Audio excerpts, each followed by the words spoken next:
اعوذ باللہ من الشیطان الرجیم بسم اللہ الرحمن الرحیم اللہم صل علی محمد وعلی محمد۔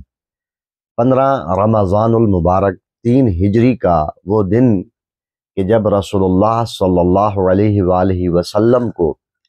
ابتر کا طعنہ دینے والوں کو اللہ نے انا اعطیناک الکوثر کی تفسیر یعنی سبط اکبر، سردار جوانان جنت، دل بند علی و بطول، فرزند رسول حضرت امام حسن مجتبی علیہ السلام عطا فرمایا۔ یہ وہ شہزادہ ہیں، یہ وہ امام ہیں، یہ وہ شخصیت ہیں کہ جو رسول اللہ صلی اللہ علیہ وآلہ وسلم کے چہرے انور کو خوشی دینے والے ہیں۔ یہ وہ ہستی ہیں کہ جب اس دنیا میں آئے تو نبی کریم صلی اللہ علیہ وآلہ وسلم کا دل مبارک جس پر قرآن نازل ہوا وہ دل شاد ہو گیا۔ امام حسن مجتبی علیہ السلام کی آمد سے جہاں رسول اللہ صلی اللہ علیہ وآلہ وسلم کی نسل چلی، وہاں رسول اللہ صلی اللہ علیہ وآلہ وسلم نے پورے مدینے میں چراغاں کروایا اور تمام مدینہ کے لوگوں کو آپ کی عقیقہ کی دعوت سے بھرپور ان کی تواضع کی گئی۔ امام حسن مجتبی علیہ السلام وہ شخصیت ہے جس کے بارے میں اللہ کے رسول نے فرمایا کہ حسن بالکل میری شبیہ ہے، اور بہت ساری احادیث اس جانب اشارہ کرتی ہیں کہ نبی کریم صلی اللہ علیہ وآلہ وسلم نے فرمایا کہ حسن مجھ میں سے ہے اور میں حسن سے ہوں، اور پھر فرمایا کہ ان الحسن والحسین سیدا شباب اہل الجنہ، حسن اور حسین دونوں جوانان جنت کے سردار ہیں، یعنی جنت میں جو بھی جائے گا وہ جوان ہو کے جائے گا۔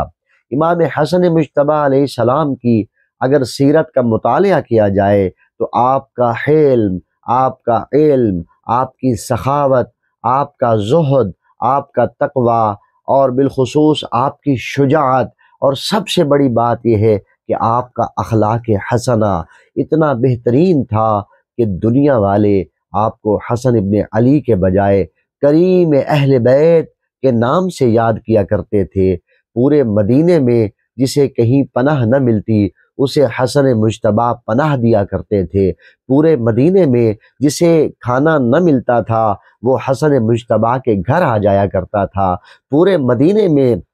جسے کوئی لباس پہنانے والا نہ ہوتا حسن مجتبی اسے لباس عطا کیا کرتے تھے۔ اور امام حسن مجتبی علیہ السلام کی سیرت کے اس قدر زیادہ واقعات ہیں کہ ان کا احاطہ کرنا ممکن نہیں۔ میں صرف 1-2 واقعات آپ کی سماعتوں کی نظر کرنا چاہتا ہوں تاکہ آپ کے بھی اور میرے بھی ایمان میں اضافہ ہو اور تمسک اہل بیت کا مظاہرہ کیا جا سکے۔ امام حسن مجتبی علیہ السلام اپنے گھر کے اندر تشریف فرما ہے کہ ایک غلام سے کوئی ایسا کام ہوا، کوئی ایسی غلطی سرزد ہوئی کہ جو قابل عتاب تھی، امام کے چہرے انور پر جلال نمودار ہوا۔ وہ غلام جانتا تھا کہ یہ گھرانہ کریم گھرانہ ہے، یہ ناطق قرآن گھرانہ ہے۔ قرآن کا اور اہل بیت کا جو تعلق اللہ کے رسول نے بیان فرمایا تھا کہ انی تارک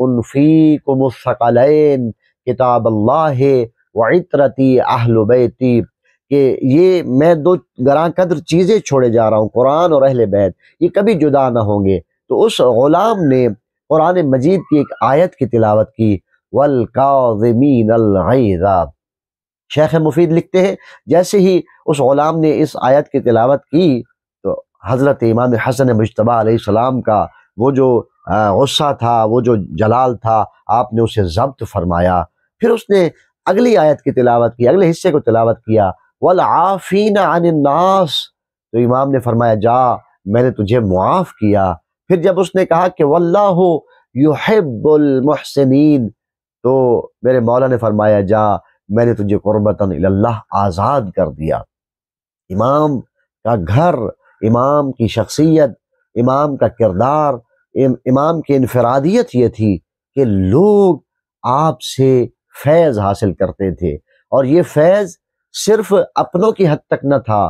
کوئی شامی اگر آ کے دشنام ترازی کرتا ہے، گالیاں تک بکتا ہے، تو اسے بھی کھانا دیتے ہیں، لباس دیتے ہیں، رہائش دیتے ہیں، سواری کی آفر کراتے ہیں، اور وہ پھر کہتا ہے کہ واقعاً اللہ جانتا ہے کہ وہ اپنی نبوت کو کس گھرانے میں رکھے۔ اور امام علیہ السلام کی زندگی کے ہزاروں معجزات ہیں۔ بس میں ایک جملہ عرض کر کے اپنی آج کی اس گفتگو کو کامل اور مکمل کرنا چاہوں گا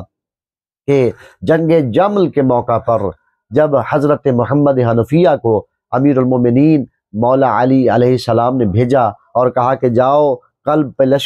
لشکر پہ حملہ کرو، تو حضرت محمد حنفیہ اس لشکر کو پچھاڑ نہ سکے، واپس آئے تو چہرے پہ اور پیشانی پہ شرمندگی اور ندامت کے آثار تھے، پسینہ موجود تھا۔ پھر امام حسن مجتبیٰ سے فرمایا جاؤ کہ آپ حملہ کیجئے۔ امام حسن مجتبیٰ علیہ السلام نے ایسا حملہ کیا کہ تمام لشکر بھاگنے پہ مجبور ہوا۔ تو جب واپس آئے تو حضرت محمد حنفیہ جو تھے وہ شرمندگی سے اپنے سر کو جھکائے ہوئے تھے، تو مولا علی ابن ابی طالب علیہ السلام نے فرمایا اے محمد حنفیہ، گھبرانے کی ضرورت نہیں ہے، شرمندہ ہونے کی ضرورت نہیں ہے، کیوں؟ اس لیے کہ تو علی کا بیٹا ہے اور حسن رسول کا بیٹا ہے۔ امام حسن مجتبیٰ آپ کی کنیت ابا محمد ہے، اور آپ کو طیب، طاہر، زکی کے القابات سے یاد کیا جاتا، اور جو سب سے معروف نام تھا، اسم تھا، لقب تھا، وہ تھا کریم اہل بیت، یعنی اہل البیت علیہ السلام سارے سخی ہیں، سارے کریم ہیں، سارے عطا کرنے والے ہیں، سارے صاحب فیض ہیں، لیکن اس میں سے اگر کسی ہستی کو یہ لقب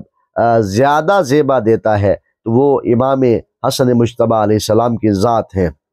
امام حسن مجتبیٰ علیہ السلام سب سے پہلے وہ معصوم ہے کہ جن کے والد بزرگوار مولا علی علیہ السلام اور جن کی والدہ بزرگوار حضرت سیدہ فاطمہ الزہرا سلام اللہ علیہا، یعنی پہلی وہ شخصیت ہے کہ جن کے ماں باپ معصوم ہیں اور منصوص من اللہ معصوم ہے۔ اللہ کریم ہمیں سیرت حضرت سردار جوان جنت سبط اکبر کریم اہل بیت امام حسن مجتبیٰ علیہ السلام سے تمسک عطا فرمائے اور ان کی سیرت پر عمل پیرا ہونے کی توفیق عطا فرمائے۔ آپ تمام دیکھنے والے مومنین و مومنات کی خدمت میں ہدیہ تبریک پیش کرتے ہیں اور دعا گو ہیں کہ خداوند کریم اس عظیم شہزادہ امن، امام امن، سردار جوانان جنت کے وسیلہ سے آپ سب کی اور ہم سب کی دعاؤں کو قبول و منظور فرمائے۔ اللہم صلی علی محمد و آل محمد۔